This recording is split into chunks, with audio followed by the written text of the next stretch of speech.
నా పిల్లక చూసి బిల్డింగ్ వాళ్ళందరూ ఈ మాట అన్నారు. హాయ్ గాయస్, మా ఇంటికి చిన్ని కొద్ది వచ్చింది గాయస్, చూడండి గాయస్. ఇంతకు మ్యాటర్ ఏంటంటే అలా తిరుగుతూ ఈ రోజు ఎక్కడికి వచ్చేసానో నాకే అర్థం కాలేదు. కానీ లొకేషన్ మాత్రం అదిరిపోయింది, వేరే లెవెల్లో ఉన్నది. అక్కడ చుట్టూ కొబ్బరి చెట్లు, మధ్యలో పొలాలు, ఆ ఇల్లులు మొత్తం చూస్తుంటే అసలు ఏదో విలేజ్ ఉన్నట్టే ఉన్నది. అంత బాగున్నది నేచర్. గానీ ఇంకొకసారి బెంగళూరు వ్యూ చూడండి, అసలు ఎంత బాగుందో. మధ్యలో చెరువు, చుట్టూ బిల్డింగ్స్, అసలు చూడడానికి సడన్ గా అసలు క్లైమేట్ కూడా చూడండి ఎలా మారిపోయిందో. ఆ క్లైమేట్ గురించి అలా అన్నానో లేదో అప్పటికే వాన కూడా స్టార్ట్ అయిపోయింది చూడండి.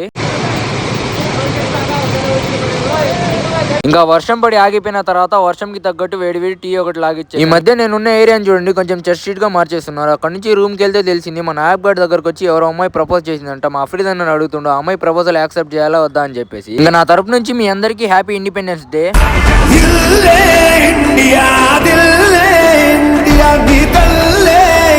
ఆగస్ట్ 15కి చాక్లెట్ల కోసం మీరు స్కూల్కి వెళ్ళారో లేదో కామెంట్ చేయండి. ఇంకా మా మున్నగాడికి రూమ్ లో బుర్ర పని చేయకపోతే నాకు చూడండి పిలకలేస్తున్నాడు. ఇంకో లబ్బర్ లేదని చెప్పేసి అక్కడేమో దారం ఉంటే అది తీసుకుని వచ్చి నా జుట్టుకు కడుతున్నాడు చూడండి.